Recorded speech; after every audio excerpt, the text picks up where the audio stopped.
All right, welcome back, everybody, to another episode of Marketplace Maverick. And today we have Jonah Hodges on with us. I've met Jonah a couple of times now at some of the conventions, and Jonah is also in brand direct or wholesale in general. So we wanted to bring him on today and have another conversation about brand direct. How's it going, Jonah? Good, man. Thanks for having me on. Excited. Out there in sunny California? Yeah, we're in California. A little gray today, but the sun's starting to peek out. All right, little gray today here. We finally hit 70 degrees here, so There you go. Yeah, that's hot.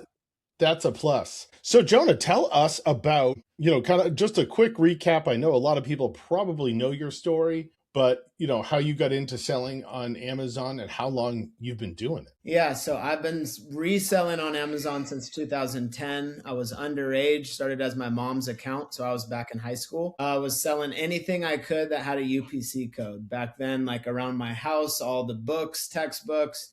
I was ungated in Apple. I was selling used Apple products. Like it was a completely different time. I wasn't worried about invoices, wasn't worried about supply chain, anything like that. So it was just completely reselling, like Amazon was eBay. That was always my side hustle because my goal was to play professional football growing up. So I didn't have time for a real job. That's when I realized instead of, trying to trade my hours for dollars, instead I can just sell this product and make some money. And so I was always just finding stuff to resell. It was a true side hustle though. After my playing career ended, I ended up going like all in, like I say with Amazon. That's when it became less of a side hustle, more of like, I got to pay the bills. This is the thing I'm going to do. I already had a college degree.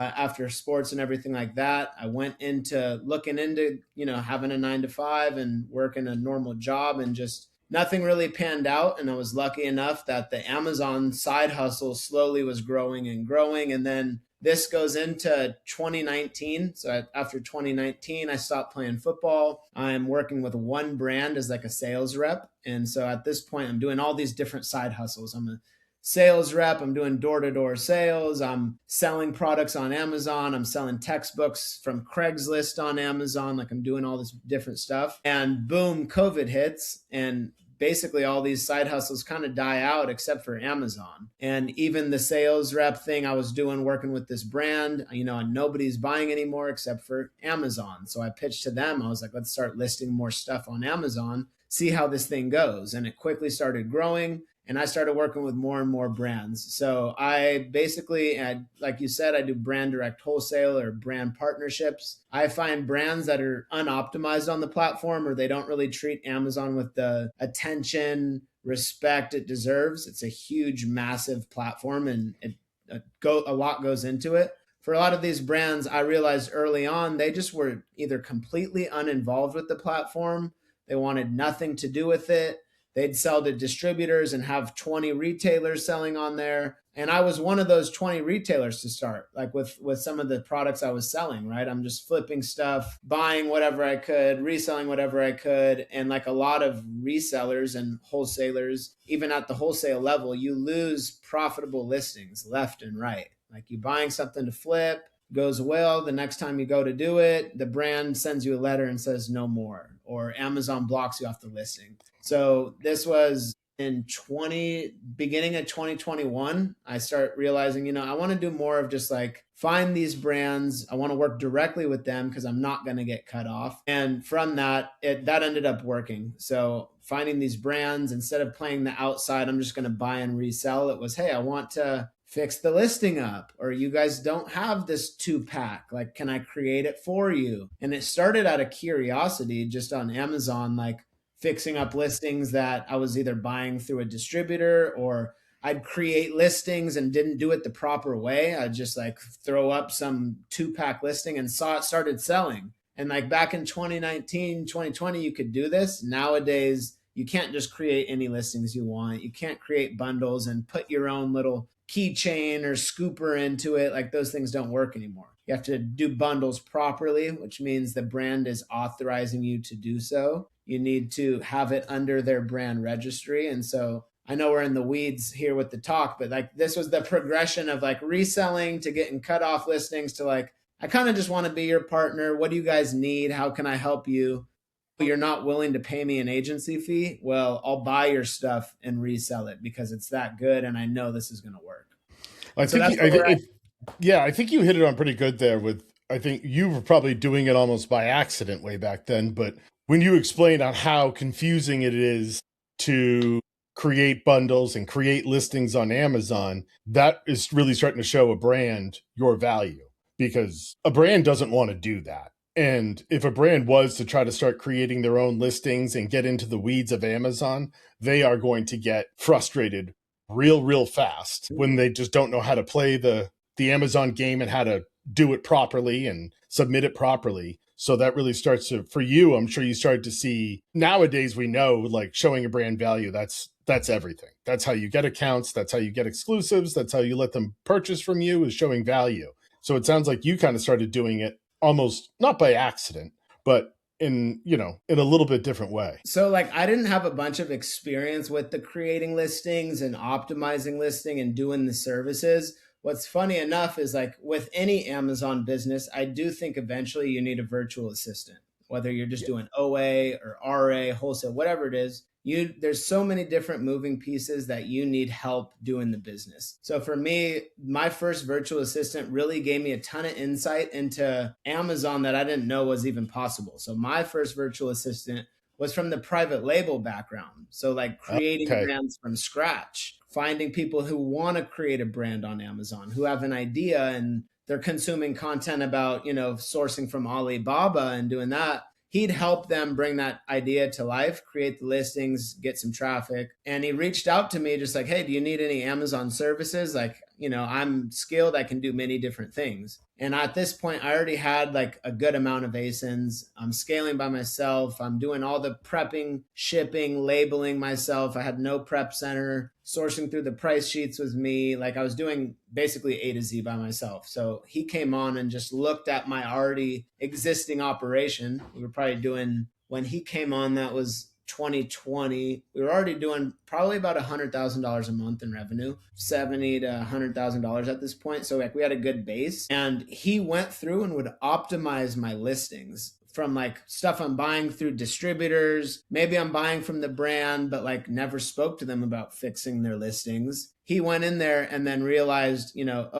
these wholesale listings sell really well, but on Amazon, the listing's very poor. And then so optimizing those existing listings for me showed like, oh, it went from 50 sales a month to 150 just from giving a better title, putting 5 images, doing the about this item. And so then quickly we realized like, all right, let's do this to our whole catalog. And then, Amazon saved some of them, then they didn't save the other changes. Okay, why aren't they saving the changes? Well, I'm not the anointed seller who's seen as like the partner for this brand. Well, how do you Right. get to be that person? You need brand registry. So I just kind of naturally led that way and then realized, oh, this is a valuable service. It takes a lot of work. For me, I'm not doing the graphic designing, right? Like I had my virtual assistant who was able to do so. So I started creating like this mini agency and then just offering that as a service to basically all the brands I already worked with. First and foremost, like I had a nice leads list of my arbitrage stuff, my distributors catalog, what I was just doing general reselling. So I started there and then started branching out and offering it to more people. Oh, awesome. That makes me, the virtual assistant part of that is interesting, because I know a lot of guys, they love to hire a virtual assistant and then mold them to what they want. I did the same thing you did, was when I got into the wholesale part of it and I started realizing quickly, like, I need to add value. These listings and all this stuff is going to become like a large part of my business. And I went out and found a virtual assistant who was a brand manager for a larger agency, and she really changed my business. And ever since I brought her on last August or September, it allowed me to just do sales, and she trained me when it came to optimizing listings, creating listings, vetting a brand, stuff like, when I find a new brand or distributor, either one, I take those ASINs and I give them to her in the price sheet, and she comes back to me with an analysis on if we should buy it or not. So having that, and I had to do that because I didn't know Amazon well enough to train someone. I knew that I wanted to make the phone calls, I wanted to do all the sourcing, and I wanted to handle the brands. That's what I was really good at. The back end of Amazon and creating listings and flat files and all that stuff. Yeah. I had no interest in learning, and Me I neither. couldn't train someone. But you were okay with investing into your business by like Yeah. hiring somebody, bringing somebody on, also not being skeptical and being like curious and letting them do their thing. Because I know we all think we're like the smartest and everything like that, but like Amazon is a massive marketplace. There's other VAs who have worked in this industry for 5, 10 plus years who bounce around from sellers. And that's what I realized too. It's like there's a lot of guys who have insights on Amazon and are doing things that I'm not doing.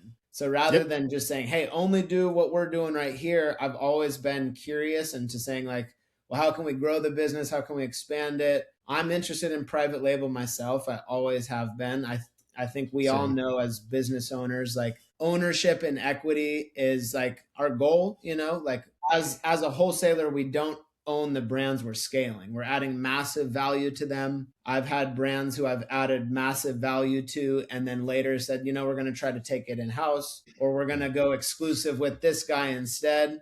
And so then I started structuring deals properly in different ways and things like that. But I've always been interested in like owning my own brands. And so that's why I'm very interested in like the creating listings aspect to it to Amazon, because shoot, it's like we're now creating new revenue for these brands to where, everyone's going for the general reselling on the ASINs you have. But I went to your website and I realized you guys sell this variety bundle and it's not on Amazon. I can bring that Hmm. to the platform. You don't have to prep it yourself. You don't have to pay any agency fee for doing so.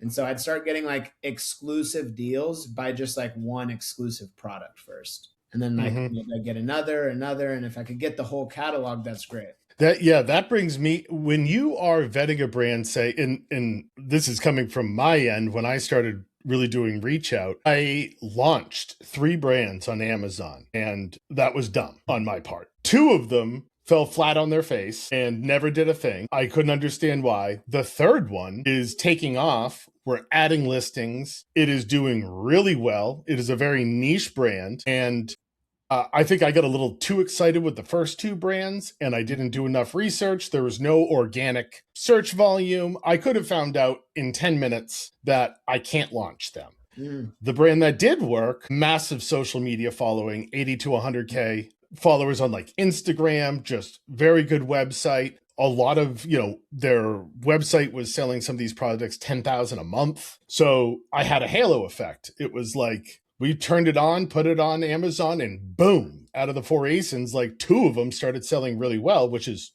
good for Amazon. And now we're starting to slowly just keep on launching more products. Yeah. So I lucked out with one. Yeah. I mean, and you learn as you go, right? So, like, from your 2 failures, I would say, like, push even further to see why they failed. Sometimes it's price point. Sometimes there's just One was too, price. too many other competitors in the market of like the Yep. same exact product or brand. Because I've done a decent amount, like definitely double digit launches now, and price 50 to 60% are like really worth it and scaling. And yeah, the others die out. So now for us, it's like, how do you protect yourself so you don't do all this work for the brand and it then flops? So like guys in the Right. community right now that we're helping out with, they're structuring their deals to either monetize the launch so it makes it worthwhile on their side, or they have buyout clauses, so if it's not worthwhile continued, at least you get paid for doing the full A to Z setup, because you got to pay your team to do so. It takes time on your end Hmm. creating these listings. If it works well, even if it doesn't work that well, it's still a revenue stream that these brands have that they didn't previously, and Amazon's the biggest platform in the world. So it's like Yeah. if you're not on there, I do think brand launches are a great thing and much better to get exclusivity, but you don't want to bend your back for anybody and you want to make sure you're doing it with the right partner, because it's not going to work with everyone. No, it definitely isn't. And I had 2 people that own these brands. One was price. One, the category was too big. Mm.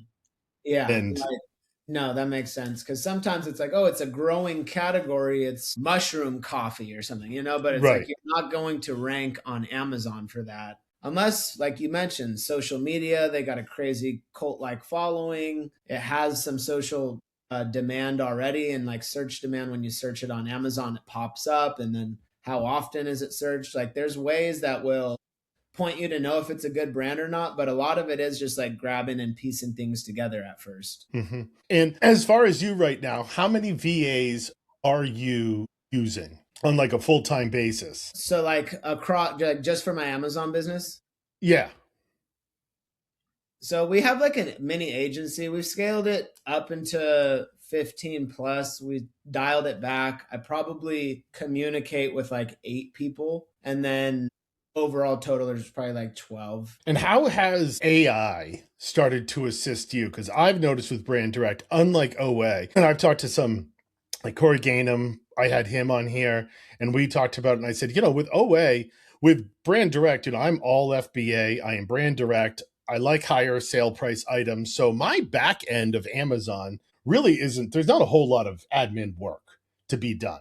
I was like, so the AI for me is to assist me and show value to brands. I'm using it a ton for like pitch decks, for stuff like that. Not so much to automate anything like what a lot of OA guys do. I think that AI makes more sense, but it's allowing me, my VA was really nervous and she came to me and was like, am I going to lose my job? I said, no. I was like, what I want you to do is start to use AI, learn it, and we may not have to hire a data entry person or somebody for you down the line. I was like, but you're still extremely valuable. No one's going to take your job, but learn how to manage AI and don't be afraid of it. Yeah. I mean, that's where I am too. It's like, I'll never fire my core team, but I might not be expanding as much as I like once thought we would be, for adding more brands. I know it's usually been a bandwidth issue for us. Like when there's seasons, right? When you're onboarding brands and working with partners, there's slow seasons. Then maybe you're talking to 2 to 3 and it just times out that like they all got onboarded in that same quarter. That's happened with us. And then the back end becomes very slow. I think AI will help us with that piece of it. So like systems, automating it from onboarding. So, okay, we got the brand to agree. Now, how do we launch them faster? So instead of the 90 days it used to take with our team, can we do it in a week with AI, or 30 days, but back and forth between you and AI? So we're looking at AI with either like, I'm only using it if it's making me more money, if it's saving me time, or it's improving my client success, like client journey. So for us with having brands, is it improving the client journey? Maybe like a nice dashboard that gives them up to date on like the tasks we're working on and the sales and stuff. So like doing some things with that. And then building out just more little mini workflows that just, what are we doing? What's taking a lot of the team time? How can that be automated? I spent probably like a month or so, like a month ago, 2 months ago, just deep into AI, trying to learn as much as possible. It's when Claude started coming out with more things. Open Claude. You can eat a whole day. It ate it ate a couple weeks for me. And then like I looked up and I hadn't made more money. Yeah. Wasn't saving any time. My client journey like wasn't. So I kind of took a step back and said, I know AI is important. I know it's still going to be there forever, but I need to have one person who kind of like is my AI assistant, right-hand man as we start building stuff out, almost just like a developer, right? Like I need a developer who, when I have a tool idea, I can go to you and we start to spit some ideas up. So like having my core team get really good with the tools we're using and just figuring out mini workflows rather than like, how do I automate my business? Right. I think it's one. I mean, I think any entrepreneur, it's hard to know when to tunnel vision and when to step back and look at it, because there's definitely been times where all of a sudden it's 2 PM and I've been poking around and playing with AI all day long, and all of a sudden I say to myself, I said, "What the heck? I haven't done anything today other than play with this, and it hasn't made me any money." On the flip side, I always tell people, I said, I come from a business, the taxi business, that went away because nobody stayed up and nobody paid attention, and the entire industry was tunnel vision and didn't look around, and because of that, it's gone. So I kind of try to, there's a balance somewhere of what your, priorities should be, but at the same time, you don't want to miss AI, because it does. I mean, it's made for an Amazon business. I mean, there's a lot of ways for it to make money. When you're an entrepreneur too, part of your day-to-day work should be education and learning and getting ahead of what's next, because it is a skill set to be able to see around the corner, right? And that's like with my Amazon business, that was the only reason why I did brand direct. That's why I laugh at like it's such a term now. I was tired of getting cut off listings and I liked to have security. And then boom, my Amazon business got deactivated from buying from a distributor who didn't have my back and was sourcing random stuff. So Yep. like that type of business wasn't for me anymore. So I shifted that way. Yes, it hurt for a period of time, but like you get ahead and then you get in front of it.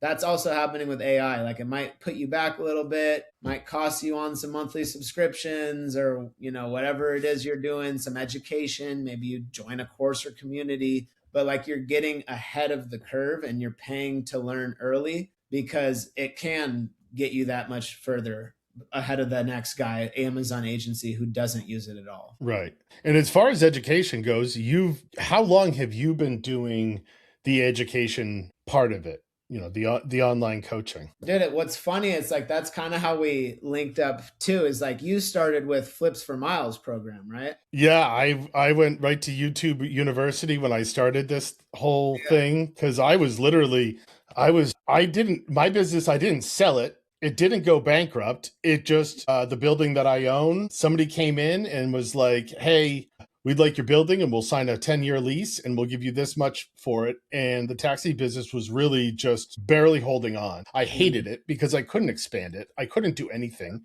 It was giving me a paycheck, but that was it. So I immediately just said, okay, I'm done. Take the building. And I would rather lease it out and make money that way. And then I was like, I got to find something to do. Talk to a couple people. I looked at this and and if I didn't do the online coaching, for me, somebody at the time, like 45, 46 years old, I barely knew how to put a PDF together.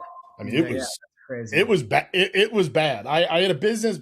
Number one, the taxi business was just in the dog ages. It wasn't very up to date. And two, I had a big enough company where I had an accountant. I had someone to do everything. So yeah, jumping into it, I said, there's just no way I can do this without it. And I don't think I would have lasted 2 weeks. I probably would have submitted 2 applications with receipts to sell something. It would have said no. And I would have been like, okay, well, it's a scam. Yeah. So for me, the online coaching, it was huge. Made sense. And it was what you were looking for at the time, right? Yeah, I knew wholesale was where I went because it was really, I told myself, I was like, you got 1 year. And because I joined literally 2025, beginning of January. Yeah. I was like, well, what's cool, you got like, 1 year. What's cool with you is like you started just getting in the space, right? Like that's a community that teaches you just how to buy and flip. Ton of guys killing it in that lane as well. You realized it wasn't for you. It doesn't mean it doesn't work, anything like that. But you got in the space and then you expanded to what you were doing. For what I was like, my background, I've been on Amazon for so long that I stumbled into it, right? It was this side hustle. I'm kind of doing this thing. I didn't even know people talked about it online. I didn't know there was like Twitter and Instagram Amazon communities. So like my first education with Amazon was Reddit. I'd go to Reddit. I would read Scott Needham posts like Scott Needham, Bison Punch. That's where I would get a lot of my information. And by the time I'm already doing like 50, 100K a month, boom, I find Twitter and follow across like Miles and Warner and all these guys posting Amazon stuff. And then obviously I'm intrigued because it's exactly what I do. I see like orange bars, people posting stuff. I'm like, oh yeah, this is where I'm supposed to be. But I had never posted anything in my life. So I was anonymous. I'd post about Amazon, what I was doing, slowly started building a following. I had like 300 or 400 followers. And then Miles DMs me and is like, hey man, you're crushing it. Let's hop on a call with him. And he's like, dude, you need to post content. Like you need to start doing this more as like a thing. Right. And I wasn't a student of his or anything. He just saw like I'm doing 100K a month and doing wholesale. And this is like, 2020. So it was just people were looking into how to do so. I was busy with my business though. I didn't have it as systemized or structured as I do now. So I was doing one-on-one coaching. It's like, hey, if you're interested in starting, I've been doing this for like 2 years now full time. And for like the first maybe year of Twitter, I just posted content. I didn't sell anything. I just talk about what I was doing. And then I did one-on-one coaching. So I did one-on-one coaching with like maybe 8 to 10 guys. It went really well, got some testimonials and everything from it, but it was time consuming. Like with my Yeah. one-on-one guys, I was doing one-on-one call every single week with them for 16 weeks, one-on-one communication messaging. Like they see my storefront, it's like everything I was doing, I put into the coaching too, and then realized like, okay, it's kind of a separate business here. Like, Yeah. so I slowed down there, and I slowed down for like probably a year and a half until I ran into some other guys like Corey Gannum. And then I became part of the Wholesale network. And I realized I could help coach people inside a community. There's also other coaches. I could basically offer one-on-one coaching with my program in the community, and people get access to like not just me, but everybody. So you start Yep. curating like little mini communities of people doing the same thing on Amazon. So I've been with the Wholesale network now over 2 years. It's been going really well. And the best part is like, I also learned from everyone doing this stuff. So I'm growing my brands and doing wholesale. There's other guys who do it a little bit differently. They have their twist on Yep. things, right? So it's like, that's what's cool, is because Amazon's always changing. It's always ongoing. I think education should always be ongoing too. You should always be learning something. Now having a community, and like that's why I go to so many conferences and get in the Yep. room, is like I'm learning myself. I can share it with the community. They get some wins from it as well. So I found education to be really rewarding, and it was not saturated at all, especially with wholesale, right? Like Mm-hmm. you need a couple brands. And like if you Right. have a really good relationship with them, you probably should only have a couple brands if you can continue to scale. Right. So I have my couple brands. I help people do the same exact thing inside the wholesale network. And that's what's very cool is, we're not necessarily sharing the same exact product we sell or like the brands of who to do it No, with. it's not like OA. Yeah, it's still different sharing though. Of like, hey, It's go to this trade show, goes man. I right. met 10 brands at this trade show. Okay, we're all going to go together. So we'll have 5 to 10 people go to a trade show, talk to brands, learn from each other how it's going, and then like you're slowly building a community out of that. So I've had a good amount of success with just finding other people that are doing reselling. They want to do brand direct. It's just like a natural progression. And so finding that has been really cool because it helps me with my business too. Yeah, I think I always knew getting into Amazon, I'm like, I like the wholesale part.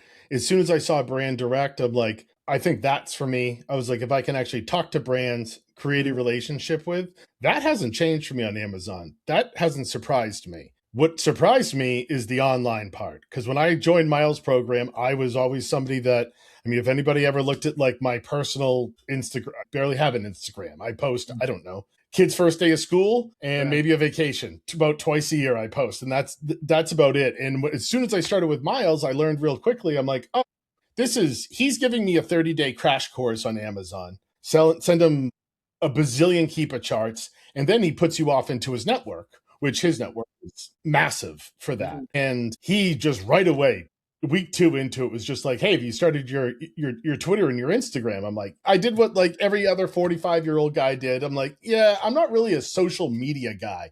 He's Right. like, yeah, that's stupid not to be a Yeah. social media guy. And that was one of the first times I had to be like, this 24-year-old kid is trying to tell me like what to do. And that's when I gave myself about 3 hours of saying that. And then I kind of said to myself, I was like, John, shut up. Like he knows what he's talking about. And he's in this, and like what you did before didn't work. And you need to have an open mind. So I was like, he's like, just open them up. I'm like, I don't like Twitter. It's like the cesspool of the internet. He's like, just carve out a little circle for yourself. So I was like, okay. So I started doing it. And he's like, don't spend more than 5 days on it. Take a picture of a couple orange bars, what you're shipping out, and just do that and just see what happens. And I started doing it. And I did that for like a month, and I started getting like good ideas from it and feedback from it. And I met a couple other guys. And that was when like 2 months in, we're like, why don't we start a podcast? I was like, there's nobody like, I was like, every time I get on the Zoom calls with Miles, I was like, it's 45 old guys on the call with a 25-year-old. So there's a spot in this space for us to talk about it. I was like, because, we're not 22 years old doing this. We have kids, we have wives, we have bills. It's a real business. Yep. And we're not really doing it to go buy ourselves a new Tesla. all the more power to the young guys that want to do that. I would have done it too. And Yeah. I started doing that. I started the podcast. The other two guys aren't doing Amazon anymore because not everyone makes it. Mhm. And I was like, I'm just going to start doing podcasts. I was like, and Miles was like, yeah, you'll just get free sauce. I was like, okay. And I Sure. started doing it, and it changed my business from just learning because I was like, I just got to be a sponge and listen. Yeah. And you get to add value too. It's like Yeah. being able to add value for free to the world will then be reciprocated to you in the long run too. So it's like that's what's cool about content. And for me, I tell anybody this, just like Miles, it's like, dude, document the journey first of Yeah. all. My biggest regret is not documenting enough in the beginning stages because like I told you, I came to this thing late. So everyone's like didn't know who I was or anything like that. When you build it from zero, it's like, dude, you're doing $100 in sales a month. Like, sure, it's nothing to you, but somebody who has not a sale yet is inspired by that. Yeah. So when you start posting content, it's not to like really show off. It's just to help that person one step before you. So Right. for me now, like with the content I post, I like my angle because my account did get deactivated. I did play a risky game with reselling. Sure, does it work? Absolutely. But there's also this other method that like people don't even know is a thing. Even brands don't know is a thing. I'm sure you come across this all the time. You start talking to brands and Amazon comes up and they think you're an agency or they just don't Yep. understand like the model that we're doing. So a lot when I'm talking with brands, either in person or over Zoom calls, I call it like I'm peeling the onion back, and a lot of it is myth busting. So it's like Yep. there's things that they say, okay, well that's not true. That's a myth. That's actually we can get over that. Or the misbranded listing, yes, we can fix that. Like the stuff you're going through right now, John. It's like that's the service that some brands, some people see that listing and they're like, oh, I'm not sourcing this product. It's misbranded, on to the next. Once you start thinking in like the wholesale brand direct side of things, it's I should contact them and see if I can fix this for it because Yep. that might get me in the door. And it's same game, but it's a different game. It is. And you're so right with the agency. One of the brands that I'm exclusive with now, when we started talking and they let me buy from them, but then I was kind of trying to get in the door and I said to them, I said, your listings are okay, but they need to be optimized a little bit and you don't have your pictures aren't great. And I got an email back 10 minutes later of him saying, yeah, thanks a lot. You can keep buying from us, but we're really not looking to spend on outside services. And right at that point, I was like, oh, he thinks I'm charging him. So I emailed him back. I said, it's not something we charge for. It's something I probably could charge for, but especially in the beginning, I'm not charging for that. Right. And I said, it's not something we charge for. It's something I can just do because I'm selling your product. And 5 minutes later, I got an email and he said, can we set up a Zoom call for tomorrow? And it was like right at that point, that was probably like 100 phone calls in to doing brand direct. And it was like, and that was like a little light bulb went off in my head. I'm like, and then I still feel I'm like, if I can ever get a brand to sit down on a Zoom call and listen, not just saying yes and trying to get me off the phone, but listen, I feel like I'm always going to get in. That's why like the phone calls or in person, like you have to do because everyone will send an email. Oh, but I hate emails. Everyone is also receiving emails. And if it's the same thing, whether it's straight to Amazon directly, well, obviously they're going to say no Amazon. It's just going to deter always 90% of the trash. Or they come out and they're just offering services. So like everything you said, yes, maybe the brand does need to be optimized listings, or yes, maybe they do need PPC. But if you just like spew that to them, they're hearing it as an agency. It's like, dude, I've been pitched this already.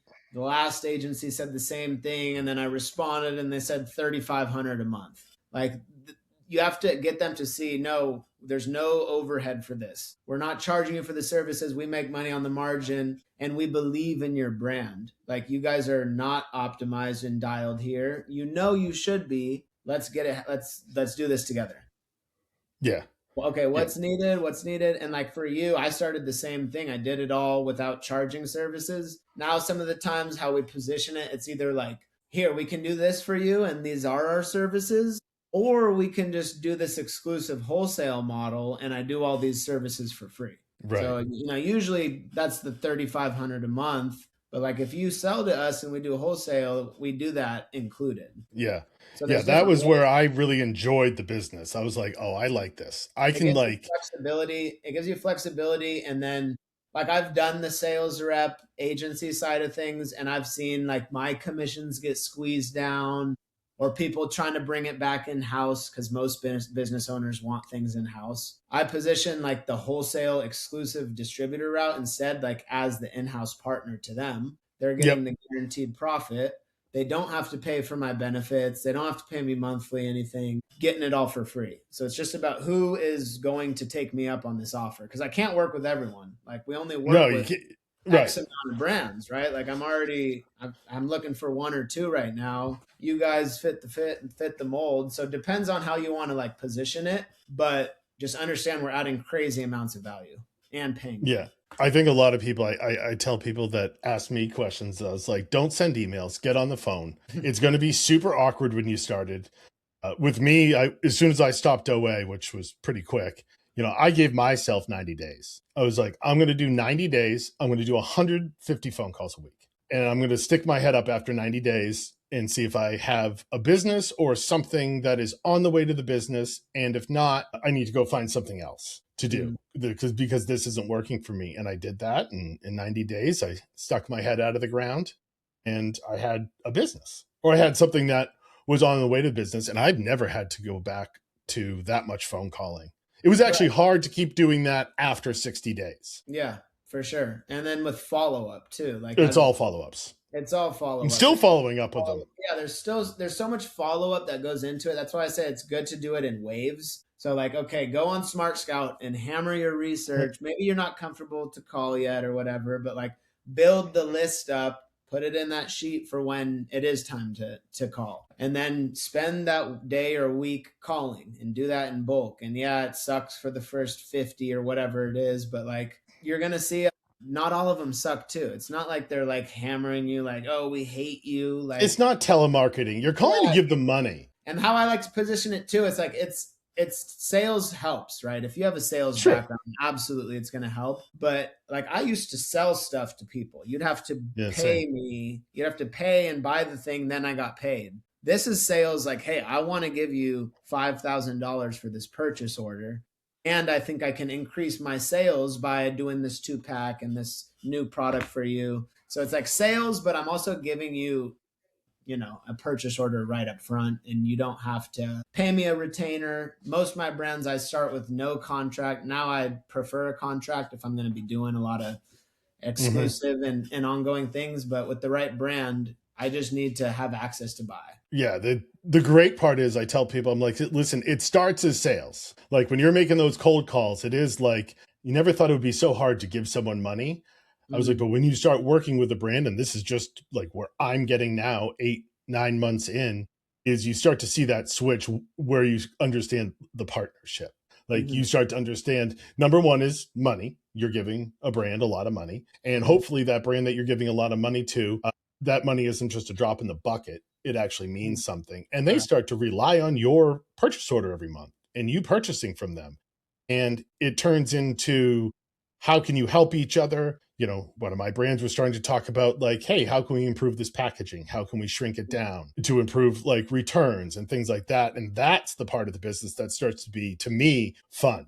It gets you away from the sales because no one likes cold calling. Like No, I'm really good at it, yeah. but it sucks to It do. sucks. That's why I just like if you go to a trade show and walk around and have Yeah. like do a little bit of research before, have like a hit list of 20 to 50 people and just go shake that many hands, something will come of it. Yeah. In my opinion, like compared to doing Yes. thousands of emails, hundreds of calls, because the in person just matters. It means so much. You're going to build that trust, absolutely. And then from there, like, yeah, it's hard. It's going to be hard to get It's started with hard. anything, just like it's hard for your taxi business dying and making that switch to the new thing. But once you get rolling, like it does compound. Like you're already Oh, seeing it. yeah.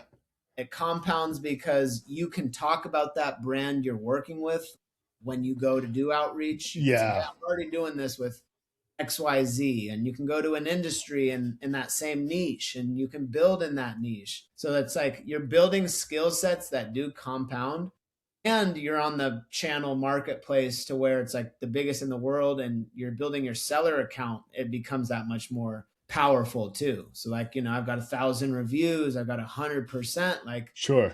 sometimes I talk with brands and they want to look into me. So obviously it's going to be Yes, harder. It's harder if you're a brand newbie going for that 100K a month brand it is and really hard. they start looking into you. But like you said, that drop in the bucket, you might be able to go for that 10K a month brand.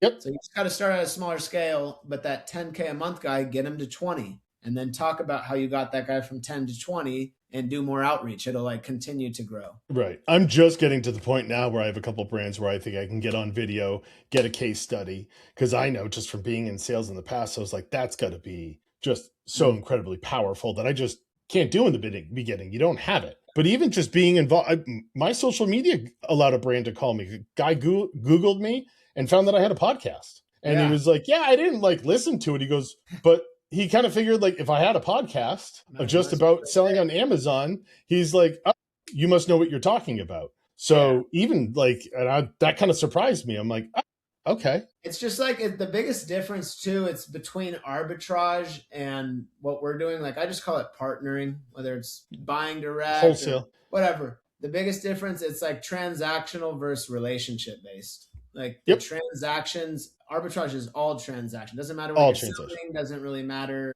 who the sales. None of that matters. On the wholesale side of things, you might open that brand direct account, but you're one of 10 guys. Like, how do you build and curate your relationship so that you're the only guy? Right. Like, there's competition, right? We talked about it in person. It's like, I don't want 10 people on the listings. I'm trying to get your 9 other fully authorized guys off. Like, they're just retailers who have some hole in the wall shop that you allowed to sell on Amazon because they had a brick and mortar store. They're not doing any optimizing. They're not doing any advertising. They really add no value at all. Instead, we could grow this thing X amount more. I'll spend on ads if we just do it all ourselves. Oh, and I'll give you reports every week. So it's like once you get in the door, it's all relationship based. Like wholesale is all about relationships. Same with distributor. Even though a distributor, it's a little bit more of the bottom line of money. But if you start talking and making friends with a distributor, it is the same thing. I haven't had any luck really finding like a good distributor. I've kind of found one that's pretty decent. And he just called for the first time. Like he called me this morning. He's like, hey, that stuff that you bought that you said sold really well.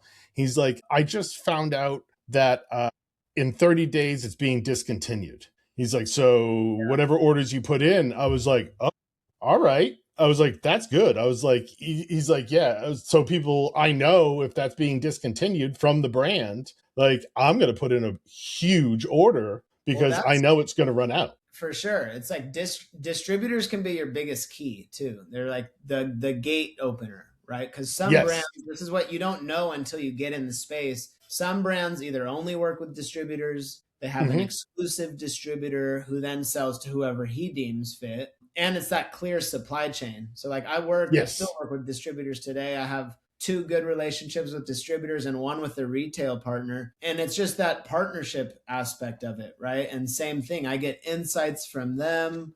I get access to brands or products that might not be in their Excel sheet, but they sell it to me, under the table. And that's my ASIN instead. And I'll buy all of it. There's no point of selling it to everyone if I can buy out the entire stock. So like exactly. Even with arbitrage, I hear guys that do RA and they go to the store and they talk to the store manager. It's like wholesale. Dude, it's like that is wholesale. It's the same relationship based. I would ask that guy what else he has access to, what other brands they could sell. Yeah. And could you potentially get in contact with the distributor? Like there's different ways to manipulate your brands and distributors or your distributors and retailers to get access to more brands. So it's like brand direct wholesale. I know some people only speak to brands. I still communicate heavily with distribution partners, but my conversations are different. And it says, hey, if you can open that brand up, I got X amount for a purchase order. And if they can, great. If not, that's fine. Other brands, they only speak to the distributor, like we said. So it's hard for me to get in contact with this guy. Do you think you can like give a warm referral and then get me in front of him? And so like that's word of mouth. And that warm referral is night and day from picking up the phone. I'll pay like referral bonuses too to people that can like get me in front of brands and suppliers and things like that because it makes sense, right? Like sure. 100%. Sure. So what is ahead for the wholesale network and you? Where are you looking to be in the next year or two in this business? Are you thinking like possibly private label for you, or where's your headspace in this? Because I know, so I always tell, and this is, you're not, you're in your mid to late 30s, so you're not just starting out in this. But I always tell the younger guys, I'm like, listen, guys, I'm like, 3 years in a business is not a long time. Yeah, I think it Like, takes 3 years for you to like even learn figure, a little bit and be yeah, able to like communicate it to other people, let 5 alone, to get really good, yeah, let 10 alone to be a master. somebody. Yeah, exactly. Right. So like, I mean, look at the Scott Needhams, the Chris Grants, the right. guys that have been in this space for so long. And Yeah. you guys, some of the younger guys look at it as like, oh my God, they've been here forever. I'm like, 10 years isn't that long, guys. No, it's not. And it's like if you start early too and you're doing this business at 25, like think about when you're 35.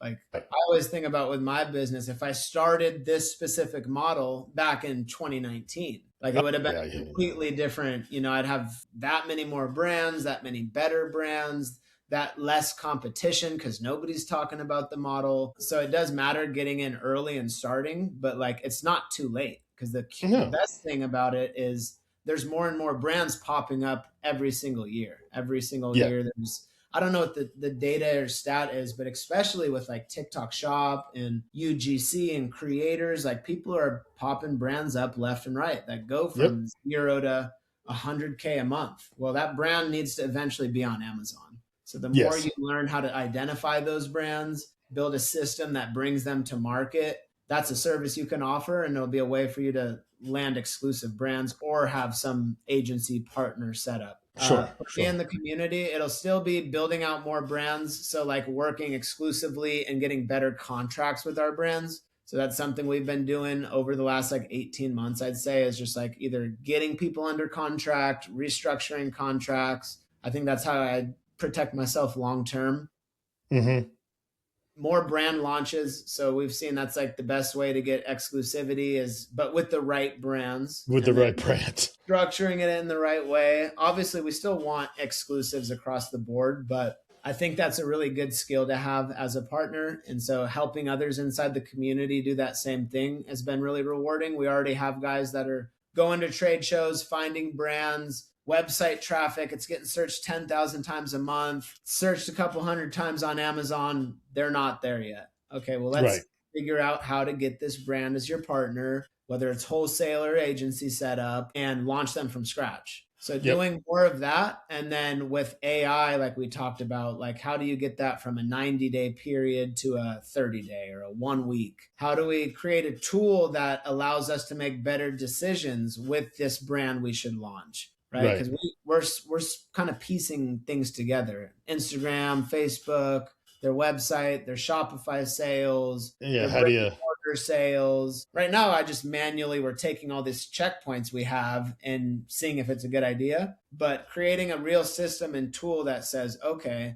kind of like Smart Scout, it's analyzing brands Yes. that are on the platform, also brands that aren't on there, and then just helping assist once you get them to say okay, getting it to market. Awesome. Awesome. Well, Jonah, thanks for coming on today. I think this was fantastic. And this will kind of dovetail well into next week, because next week I am bringing on Diana Gershman, Oh, who specializes in trade shows. Who, what is wild is I had never heard of that woman before, even though we were in a text chain together for like 4 months before the Miami Sellers Conference. But somehow I had just never heard of her, and I got to like listen to her because I love trade shows. I tried to go to my first two this winter on the East Coast and got snowed out of both of them. But because I love in person, so I'm like, a trade yeah, show for me yeah. is like perfect, and that's all she does is just trade shows. So Mhm. I'm excited to kind of get her on and listen to, just how she sources, how she keeps organized, how,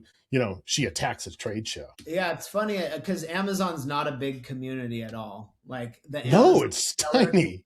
yeah, the Amazon seller community is small, and then within that, there's all these little sub niches, right? Like the OA guys, the RA guys, the wholesale, the brand direct guys.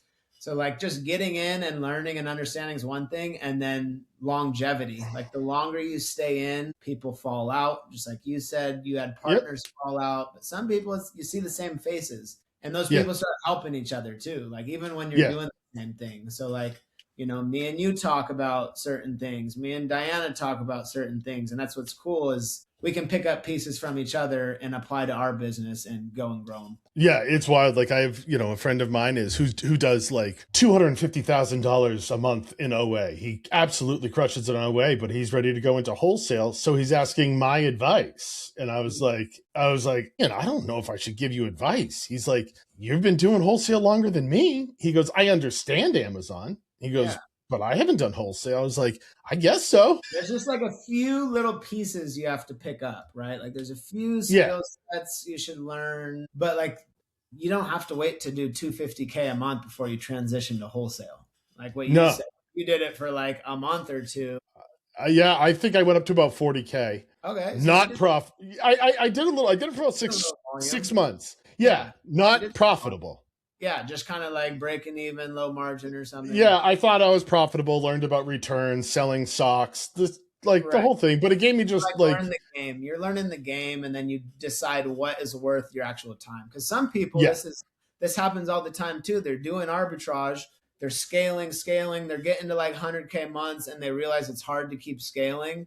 So then they want to do wholesale, but then they start getting into it, and it's like, okay, I don't like to go in I person, don't want to go backwards. shake hands. I don't want to make any calls. I hate rejection. And then they go back to doing what they're To doing, which is arbitrage. like totally fine. You got Yeah, a lean into what you're good at. got a taste of a new model. It wasn't for you. Go do your thing. So it's like you can pick up little pieces from everything, but just like do what's best for you. Yeah, I always say I'm like lean into what you're good at. I was doing 40 to 50K a month in online arbitrage. I felt so out of control. I Yeah. had gift cards everywhere. I could have set up systems, but I didn't want to stick with it. I was like, but like I talked to my friend Ian, he's doing $250,000 a month on online arbitrage and works for 10 hours a week. Yeah. Like Yeah. it can be done. I don't know how on earth he could do that. Right. But it can be done. It's just that's what he was good at, and he leaned into it. So, like Yeah. people that are There's lean guys into that what do you're good $1 at. million a month in OA, and Yeah, have a whole team of buyers and a whole team of shoppers in stores with RA. It's just like that's the system though. So they built out a system in yeah. order to get there. They can have that system. I don't want it. That Yeah, sounds during the day, different way to skin a cat. different way to skin a cat. Well, Jonah, thank you for coming on. And I'll probably are you going to Sellers United coming up? Yeah, What is that? yeah. In August. Good. So I August will see you 3rd, there. August 3rd, August 4th, maybe. Fourth, yeah, it started right in the middle of the summer this year. So Yeah. awesome, Jonah. Well, guys, I'm going to make sure that I link all of Jonah's socials in here in the description. So if you like the show, make sure you like and follow. And yeah, guys, next week we will have Diana Gershman on. That is going to be a great show. She's going to come on. It'll probably be more of something you guys want to watch on YouTube because she's going to share our screen and kind of show us how she really starts to source trade shows. So, yeah, guys, until next time, we will see you.